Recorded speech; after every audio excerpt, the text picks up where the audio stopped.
motelo ne yiero mar higa mar 2027. Erokamano Joyce, apane onego wabed very realistic nikech wadak e Kenya ka wang'e kaka gik moko timore kendo wang'eyo historia mar gigi. Namba achiel,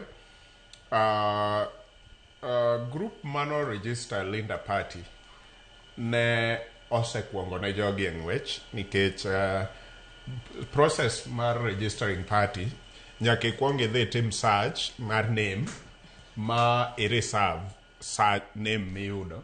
To sami timo search inyisi ka nying miterono jomoko dipo ni ose-reserve kata dipo ni osebedo registered in a way.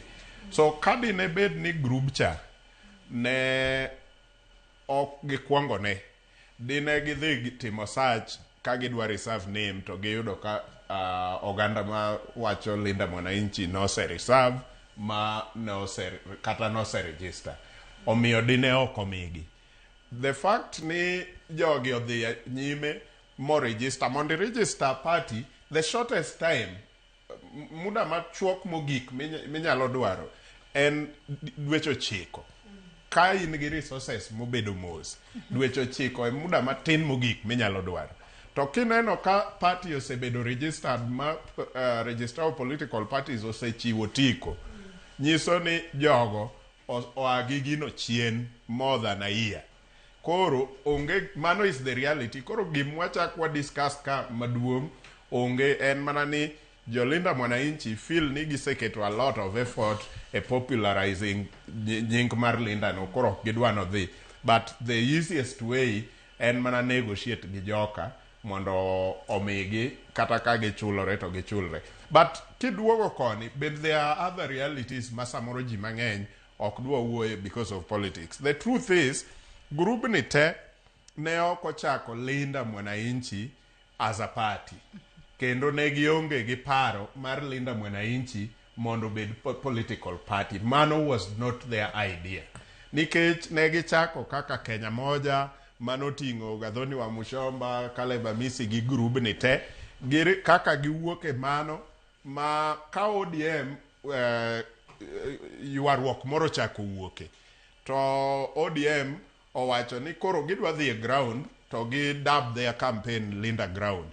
Eka jogi obiro gi an afterthought ni kare ka group mar ODM machielo cha dhi e Linda ground, wan wadhi e Linda Mwananchi.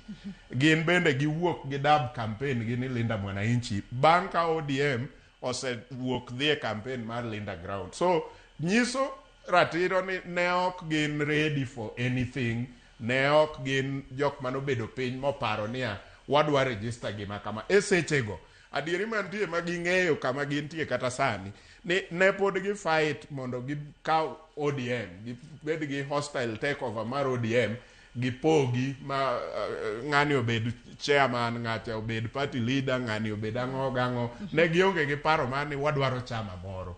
Koro sani kata koro giketo dhawo malong'o about Linda, girgi ni oa chien ne joka. Omiyo e sechegi ok ane ka gidhi bedo gi party mora mora man gi nying ni. Gima nyawa winjo ka Sifuna wacho ni gidwaro mana brand gi. Gidwaro mana brand gi. Kata mana brand gi no ok dhi bedo mayot nikech ka joka no reserve everything around Linda. To kata mana court magidhieno ok dhi miyogi nikech gigi gin Sifuna ng'ama lawyer, Babu be lawyer. Ging'eyo ka chik osetamore to chik osetamore kata koro gidhi malo, gidhi adhiya for the argument sake mondo mi jok maluwo bang'gi, johera maggi kik ne ni giyom ni imagi amaya gik moko mondo jok onene wan gi ruedhi, wan gi jok matek. But anyalo nyiso jopiny maluwo bang' jogo, ruedhi ugo kuma dhi to onge. En ni ma en mar nyiso jogo ni waigi jogi nyaka walogi. Yeah, but mana kaka ne gi ODM ka jok mano believe kuom jogi. Nitie jok mano believe ma kiani be gisewe believe no ni jogi dhi kawo ODM. Jogi dhi kawo ODM ka ok gin to ODM rumo. ODM ok bi rumo. ODM nigi structures, ODM nigi structures koa malo to nigi party organs ma decide kuma party dhiye. Omiyo sani gima nyalo timore mana kaka ne Sifuno sechako miyo gi indicators matindo tindo. Iwinjo ka chieng' cha Eliel gweng' Alwale no seko ni a rose flower in another name is still a rose flower. Yeah? Nyiso ni parties gin go ma ginyalo dhiye godo e yiero. So kang'iyo taneno ka ma ena mondo oketgi e headline. They are just going to go to court. Gibro move around kamano mondo oketgi e headline nikech sama gimedo keto gini ochal ka gima gin gi ywaruok moro. To gibede headline all newspapers, gibede headline discussions abila ma wan go kagi to gimedo bedo popular. But ng'eyo to ging'e chunygi ni gini to sebe.